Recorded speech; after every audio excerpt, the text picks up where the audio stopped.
let's take a moment together and just allow your eyes to close gently.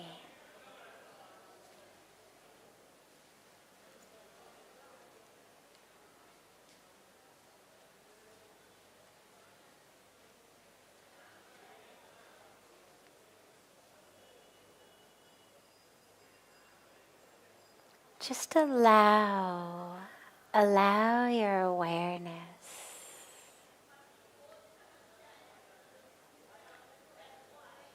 to pull deeply inward.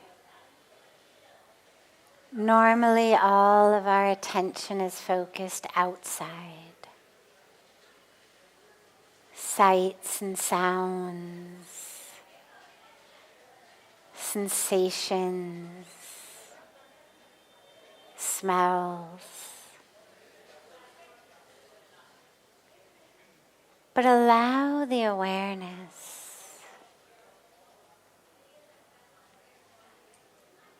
to pull inward.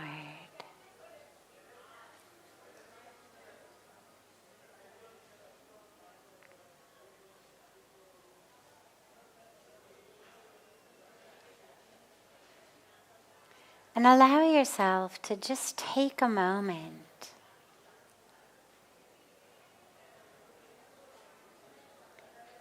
and experience, be present with.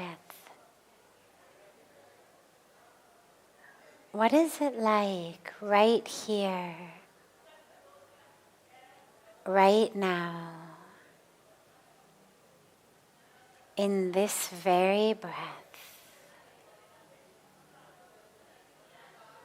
as you? Don't judge it, don't try to change anything, don't analyze. Just bring a quality of full presence, an inner listening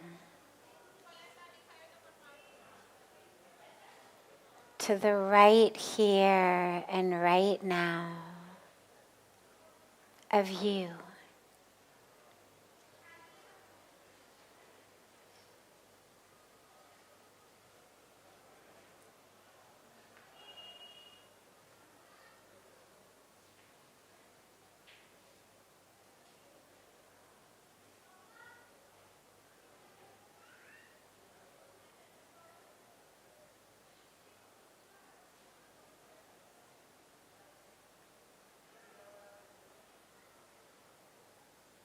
As you exhale, allow yourself to let go. Just let go of something else you're holding on to.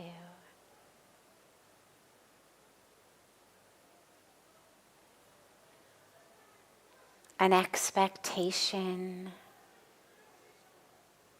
a grudge, an attachment, a story you tell yourself about who you are.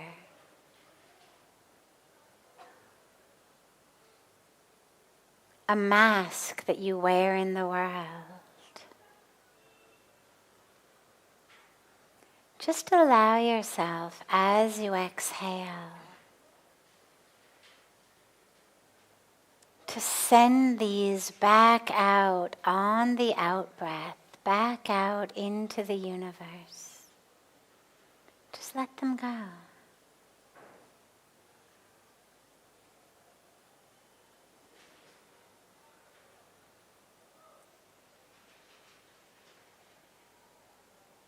And as you exhale and let go, notice that you're able to sink deeper and deeper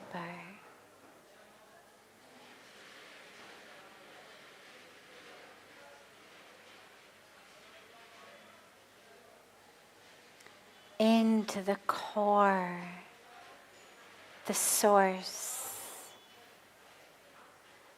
of the self.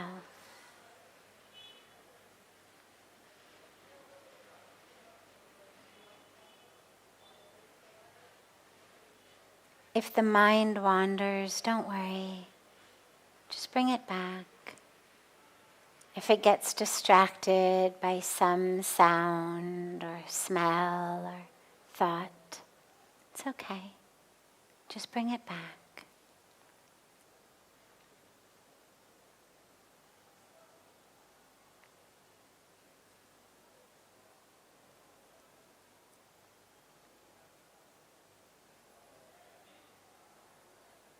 And allow yourself to let go more and more on each exhalation. And sink deeper and deeper into the infinite source within.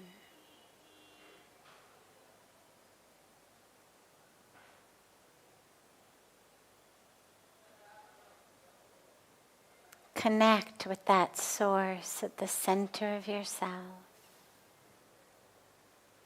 free from the roles, free from the grudges and expectations.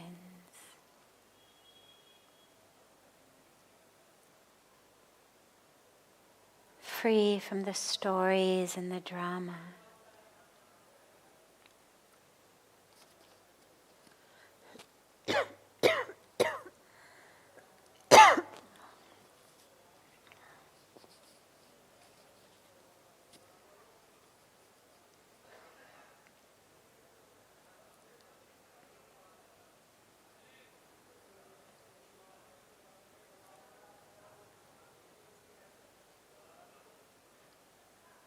And just allow yourself to rest in that ever-expanding yet infinite source within.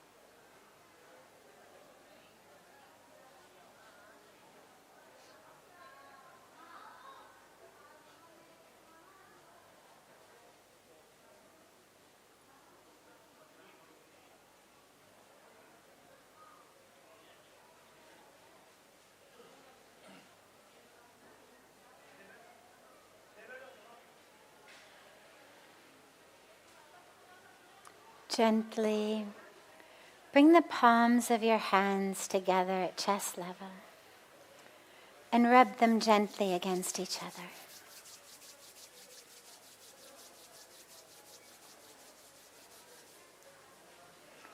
Press the palms of your hands into your closed eyes.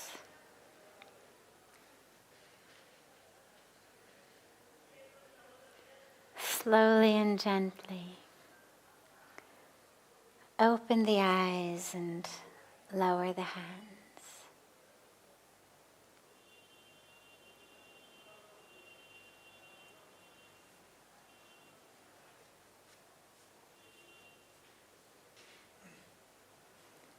Welcome to Satsang. So beautiful to be together with you all.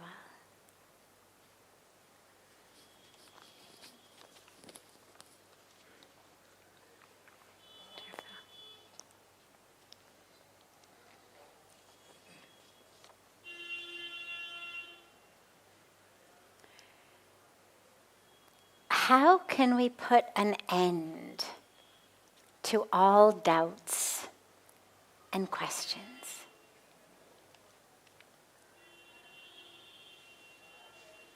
Faith. The only answer to doubt is faith.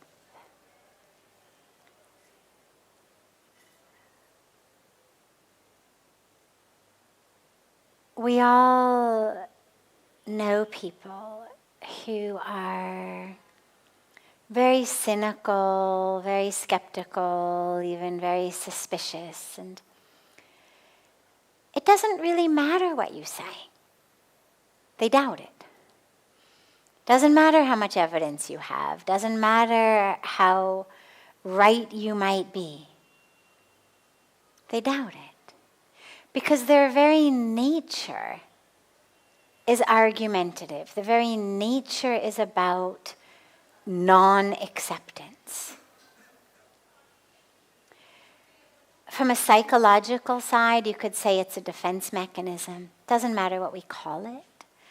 But it's that which keeps us separate from truth. And the mind is great at that.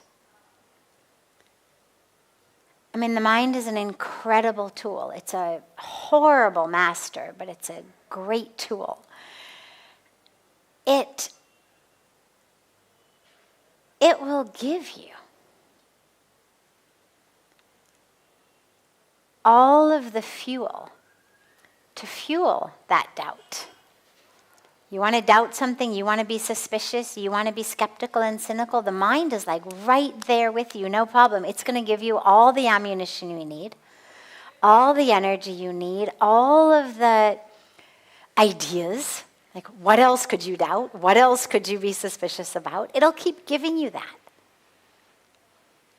It's very good at feeding you whatever you need to stay separate from truth, because ultimately that's the ego's agenda. The more separate from truth you are, the more united with the ego you are. And so the ego's happy.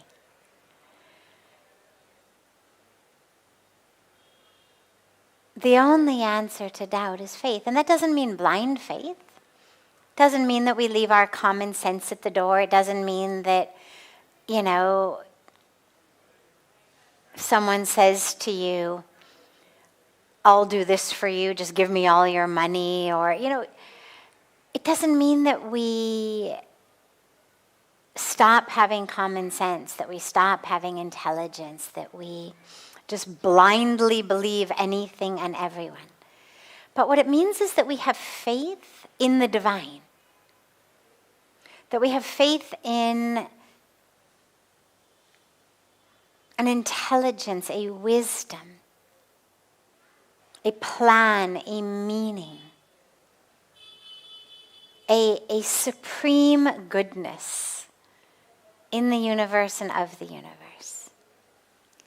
And people identified ignorantly may certainly do things and behave in ways that are not benevolent, which is why we don't leave our common sense at the door, and why having faith doesn't mean that you blindly believe anyone and everyone, but it means you believe in God. And it doesn't matter what your religion may be, it doesn't matter what word you use. I know a lot of people have an allergy to the idea and the word of God. And that's all right. It doesn't matter. All that matters is that you realize and understand in the very depth of your being that there is an intelligence of this universe, and that intelligence is at its core kind, good. Yes, there is death. Look at nature. Yes, there is suffering. Look at nature. You watch any of those National Geographic specials and you see all of the zebras as they're running, and the lion, right, runs after them. And there's something about all of us that are like, go zebras, go zebras. And yet, we understand the lion also has to eat. The lion also has to feed his babies or her babies. And so an inherent goodness in the universe doesn't mean that there isn't death. It's the cycle of life. It doesn't mean there isn't suffering. The zebra certainly suffers when the lion catches it. But what it means is that in the cycle of nature, which we all go through in this human body, that ultimately the intelligence of this creation is both intelligent and kind. And that ultimately there is a goodness in and of the universe. And again, it doesn't mean that there are not people who, in ignorance, do not act out of that goodness. But it means that the universe itself, the energy of the universe, is there for you. That the universe is not out to get you, that rather the universe is there to support you. That we've been given so many different manifestations of, embodiments of the divine on earth in form for one reason and one reason only. Because the divine wants us to be brought from darkness to light. That's why, this is what Bhagavan Krishna explains so beautifully in the Bhagavad Gita. Whenever there is darkness that's winning out over the light, or adharma is beating the dharma,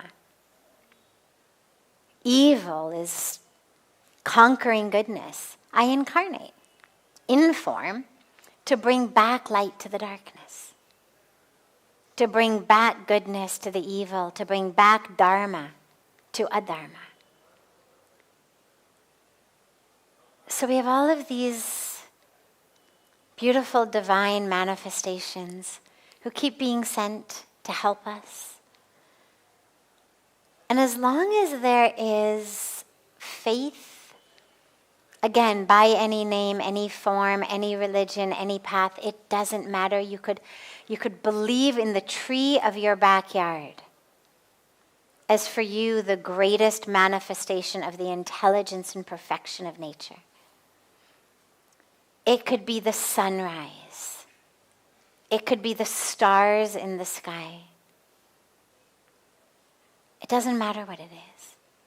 But something that evokes in you the ability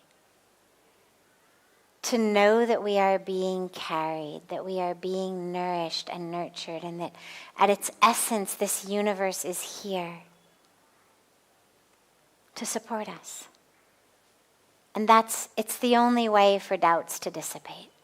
Otherwise, if you try to deal with them all individually, rationally, scientifically, well, let's deal with this doubt by this proof and this doubt by this proof, they just keep creating more doubts when our nature is moving in that direction. So the only answer is change your nature. What do you achieve by doubting everything? Yes, we should, again, use our brains. But a tendency toward skepticism, cynicism, suspicion just clouds all of our experience in negativity and keeps us separate from the beauty of the divine. So find whatever you can have faith in. And whenever doubts arise, just offer it. Offer it to the divine.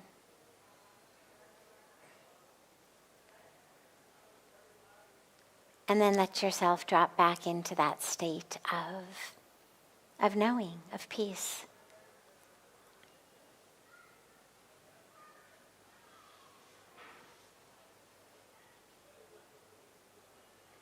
Other questions? Yes.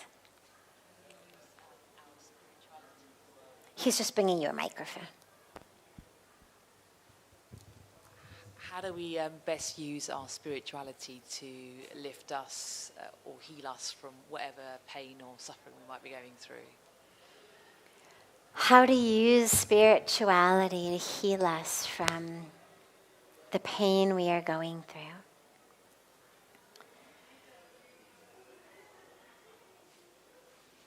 Many ways. First of all, spirituality teaches us we're not the body. So a lot of the suffering that we go through,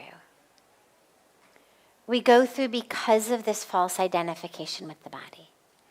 I identify as the body, its shape, its size, its color, its bank account, its career, its relationships, its history.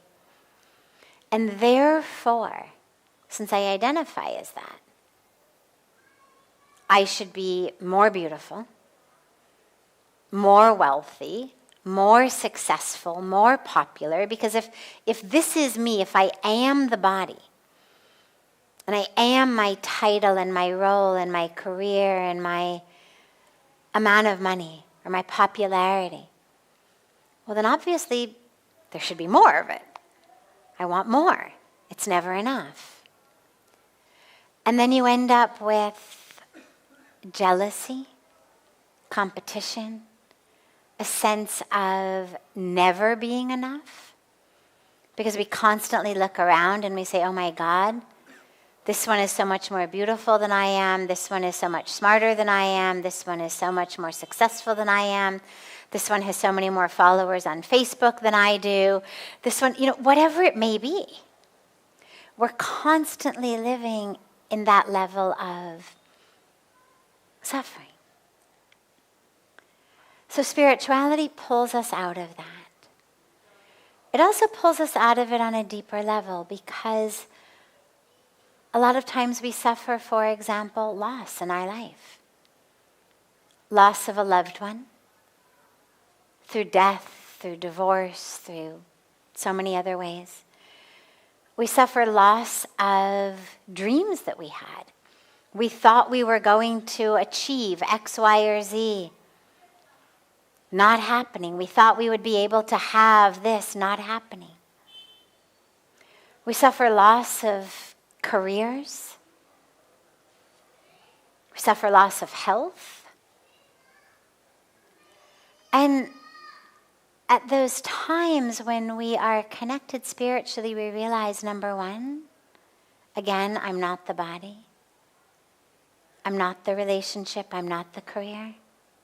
I am full and whole and complete. There's no part of me that is less due to this loss. Doesn't mean that it doesn't hurt. But that's a human hurt. And that's beautiful. It's beautiful. What spirituality enables us to do is to live on two different planes of existence. So, and to dance between them. So it's a dance between it is all divine, it is all perfect, it is all God, I am not the body, you are not the body, I am soul, you are soul. I am full and whole and poured, nothing I'm lacking, nothing I need. And on this very human level, there's poverty, and there's hunger, and there's environmental destruction. And because we are one with all of that, we suffer. We suffer the hunger of a child dying of starvation. We suffer loss when we lose loved ones. Or we suffer when our loved ones are suffering. And that's beautiful. Not that it always feels beautiful. There's a pain with it. But it's beautiful because it means we are alive and we are connected and we are human. And we are having the full spectrum of human experience. The ecstasy and the agony and everything in between. Because don't think you can have the ecstasy without the agony. But then we are able to dance back into, and it's all perfect. And it's all God. And then we see a starving child and we cry. And we write a check to some organization that feeds them, or we start an organization to feed them. We get on a plane and we fly off to another country to feed them. Whatever we do. because we're responding from that human heart. And then we remember it's all God. And that doesn't keep us from feeding people, because we recognize that both of these levels exist simultaneously, but we just don't get stuck in either one of them. Because if we get stuck in only I am this human story, then life is suffering. From what we would call the superficial levels of your jealousy and competition and, all of that, to deep levels of suffering at what's happening to our planet, suffering, the hunger and the poverty, the loss. And so we suffer and we're stuck. And it isn't fully true. It's true just on this human level. But spirituality enables us then to also shift into the level of, yes, I am this body. And this body, this mind loves that body, that mind, and that body-mind is suffering, and therefore I am suffering. Or I've lost that. Therefore I'm suffering. When we shift into the spiritual side, it enables us to see that, but to recognize I'm not the body. I have a body, but I'm not the body. I'm soul, I'm spirit. The one dying of starvation is soul and spirit. And it's all perfect. But you don't want to get stuck there, because it is our dharma to act. There is no one, no spiritual leader, master, guru, teacher of any religion I know of who would say, oh, no problem, let the hungry just die of starvation, no problem, let the poor be poor. There's a reason that all of the most enlightened beings are the ones who serve. Because along with the awareness that it is all perfect and it is all God, is a very deep appreciation for, celebration of, and conscious embodiment of this human existence. And so spirituality keeps us from being stuck in one or the other, and enables us to dance in between. And so when we feel like we're mired in the suffering of our humanity, we drop into spirit. And we remember that we are that which, as Bhagwan Krishna reminds us, cannot be burned by fire, cut by knives, dried with the wind, wet by water. We are that which is eternal, untouchable. It's all God.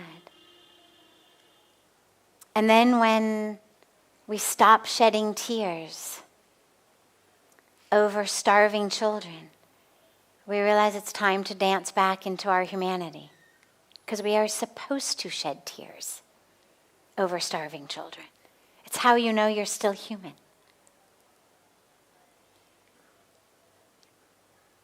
And we end up with this beautiful flexibility to inhabit consciously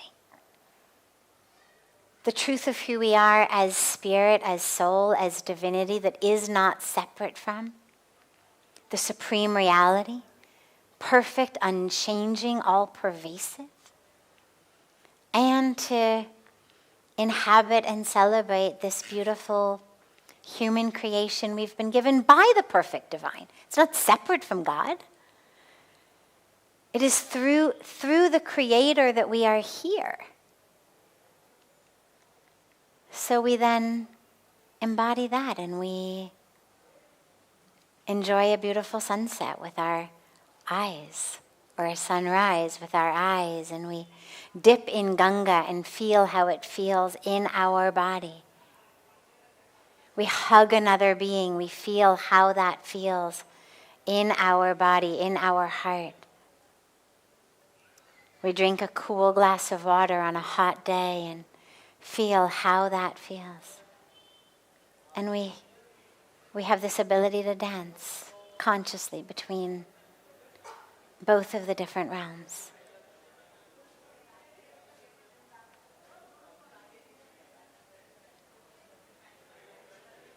Other questions? Yeah.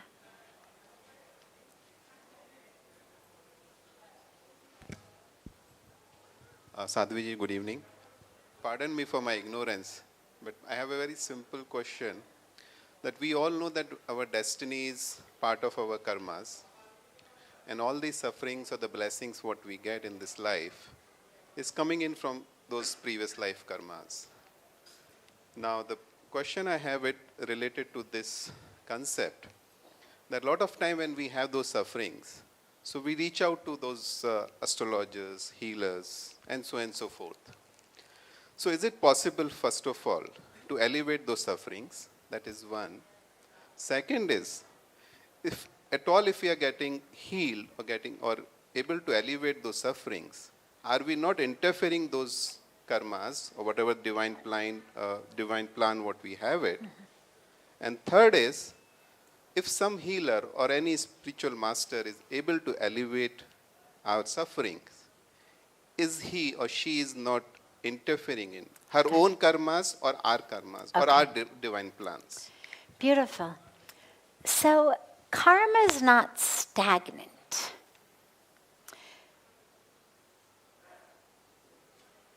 Karma is a flow, meaning I do an action and it has a result. I may experience that result immediately. I may experience it this lifetime. I may experience it next lifetime. But think of karma instead, think of them as threads. Individual threads, but they weave together into a tapestry that is your life. Now, where you are right now, your destiny as of this moment, yes, is determined by your past karmas, by what you've done in the past, your past actions. But what I do now is determining my destiny for tomorrow, next week, next month, next life. So if, for example, let's say that I have a karmic fruit that is coming to me from something I've done in a past life, and I go to a guru or an astrologer or a being and I'm suffering because of it, and they give me something, they help me through it, that's not interfering with it in a negative way. It's like, let's say, for example, that the fruit of some karma you did is that you broke your leg. And it may not even be from a past life. It may be simply the fruit of you not knowing how to properly ride a bicycle, getting on a bicycle, deciding that you were going to follow your 10-year-old son, who does know how to ride a bicycle, down a hill, and he goes and you go and you fall off the bike and you break your leg. The action was you getting on the bike. The fruit of that action is a broken leg. Now, you can't undo it. You can't go back and not get on the bike. You have to suffer the broken leg. But that doesn't mean that you shouldn't go to the doctor and have an operation and get a cast. Having to suffer the broken leg doesn't mean you are now meant to just lie in the street for the next, year until your bone maybe heals itself or you die of an infection. With a broken leg, you go to the hospital. And the doctor sets it and it goes in a cast and you still have some suffering. You're off your leg for the next 6 weeks, 8 weeks, whatever it may be. But we are absolutely not meant to just be victims of our karma and to not actively, proactively engage with it. It's the opposite. We are actually meant to continually, constantly co-create our own destiny. I always say this moment is the pre of that which is predetermined for you in the future. This is the moment where you are writing the pre. A lot of us, when we think about something being predestined, we think like thousands of years ago in some part of Akash, right? It was predetermined, meaning something you did prior to this very moment made it happen. This moment is the pre of all of your future moments, which is why we need to use them wisely. So, absolutely, do puja, pray, whatever you need to do, but here's something to remember. We're not praying to not have this karma or this fruit. Because remember, you can't undo it.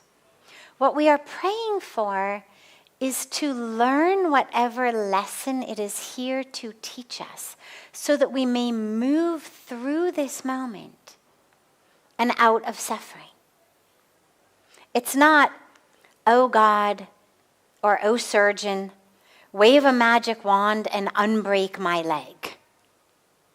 Oh Guru, oh Jyotish, wave your magic wand and undo my karma. It's not that.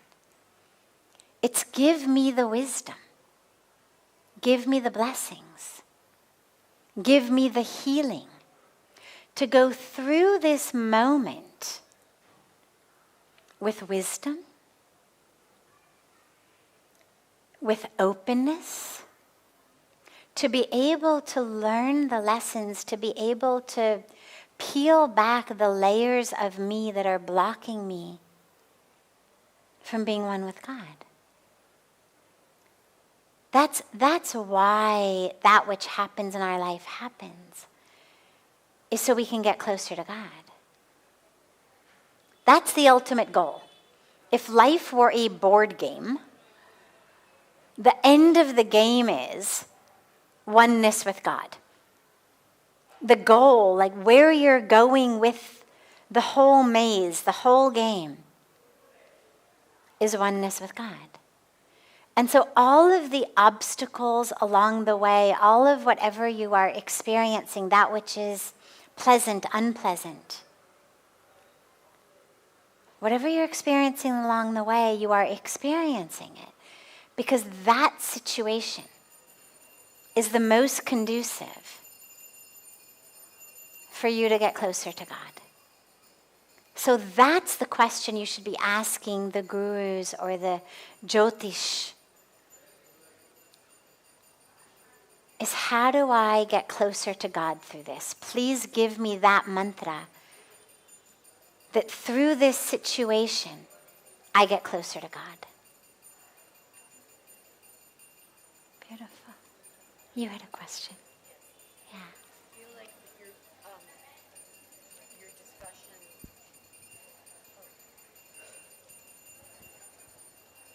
your preliminary discussion, I felt like I had already asked my question and you were answering it, but thank you. I love that. Yes, absolutely. And a lot of it was directed to me, I felt.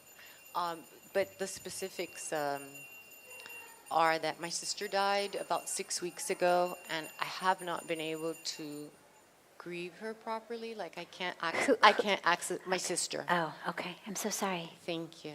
I can't access the feelings, and I've been able to access feelings for other people who have died that they're not as close as a sister would be.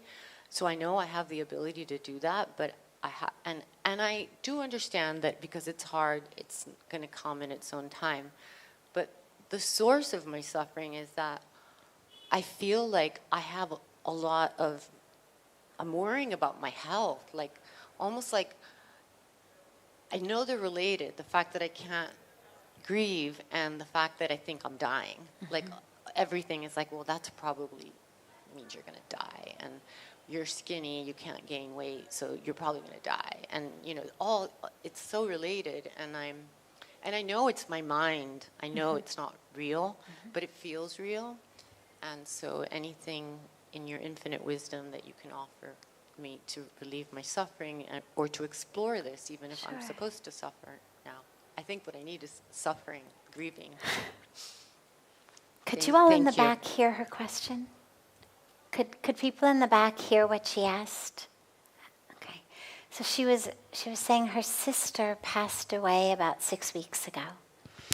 And she's not able to really grieve that, to have that suffering. And yet what she's got is a lot of fear, that she constantly feels like she's dying. That whatever it is must be a sign or a symbol that she's dying. Well, first of all, you are dying. We're all dying. That's the one non-negotiable truth. It's going to be from something at some point. And that's important to realize because, as you say, I realize it's just all in my mind. Well, yes, and coming to terms with the fact that we are dying is actually a really important aspect of life. So don't push it away as just, oh, that's in my mind. But you could look at it, notice it, and say, probably not at this moment, probably not of that thing. And, yeah, isn't it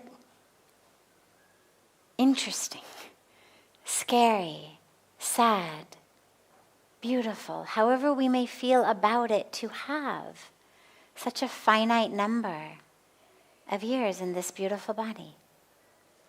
And allow yourself to feel that, because that actually is a truth. And of course, that truth has just become evident to you with the passing of your sister, who I have to imagine a year ago you would not have said she will be dead in a year. So the awareness that, yeah, chances are you're not dying of whatever your mind at the moment thinks you are. And, yeah, you're dying.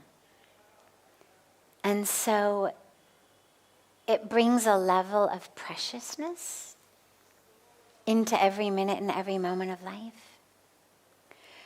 But it also pushes us into that place of what is there that isn't the body. If I am dying, well, I really better connect with that which isn't dying before I die. Because there is a huge aspect of you that isn't dying.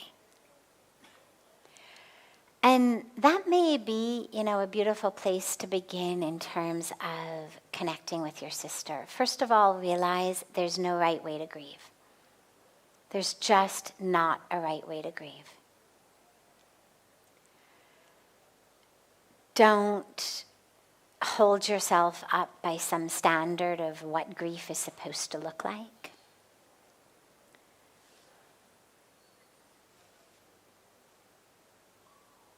Simply allow yourself to have whatever emotion it is that arises when it arises. To just be aware of them, to notice them, to not push anything away. And to just watch them and to notice, there's sadness. And then, sometimes that sadness as a wave shifts, and the next wave is maybe anger. And then maybe that wave of anger shifts into a wave of joy, because as you were sad, suddenly that person's face appeared in front of you and you can't help but smile. And then it may shift again, and it'll just keep shifting, because that's what emotions do. They're really like waves. And yeah, sometimes you feel like you're being held underwater by a tsunami. But eventually even that wave too subsides. And what we do with these sorts of waves is the same thing we do with the waves of the ocean. If you're swimming in the ocean and a wave is coming, Well, you can't outrun it. You always can tell who are the new people on the beach or those who go in the ocean and try to outrun waves. Kids do it. Kids go wading in the ocean and a wave comes and you see the kid turn around and try to run back to shore. And of course the wave goes on top of the kid. You can't outrun a wave unless you're only 6 inches in the water. If you're out at any depth, that wave is moving faster than you are unless you've got a surfboard. And so what do you do when a wave comes? Experienced swimmers know. You dive down. Right? It's the only way to deal with the wave. It arises, and you just dive in. So whatever it is that is coming, you dive into it. Allow it. It'll pass. It'll go this way. You'll emerge on the other side. It'll happen for you. That wave will come. It may come as one big wave. It may come as a whole bunch of little waves. It may be both.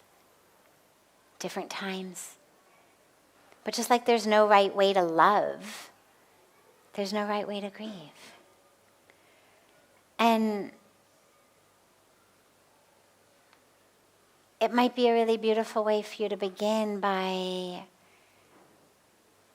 knowing that there's so much of her that's still here with you.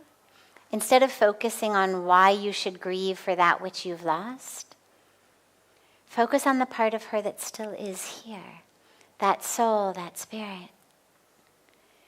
If you close your eyes, can you still see her? You should be able to. But you just have to use the inner eye. If you're quiet, can you hear her? You just have to use that inner ear.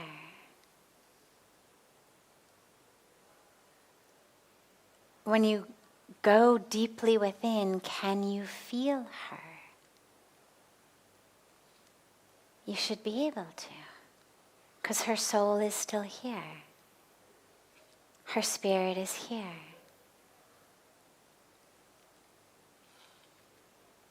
And she's given you an opportunity to drop into your inner eye, an inner ear, an inner self. You used to be able to just use these 2 eyes to see her, and these ears to hear her, and these hands to feel her.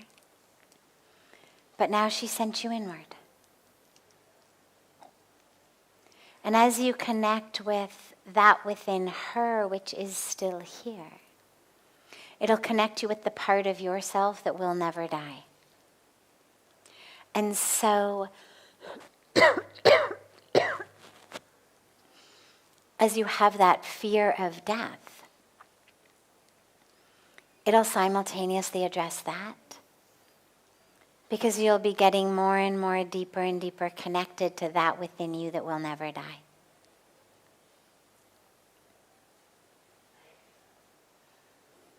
And you'll meet her on that level, in that place, where you don't die.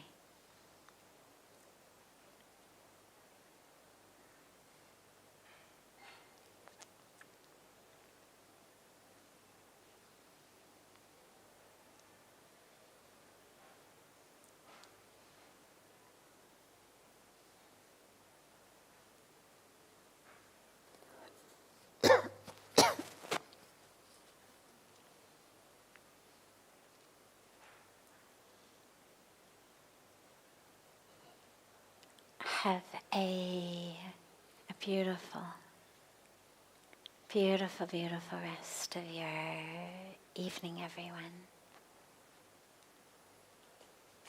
A beautiful morning and day to our family joining us from all over the world online through this gift of technology.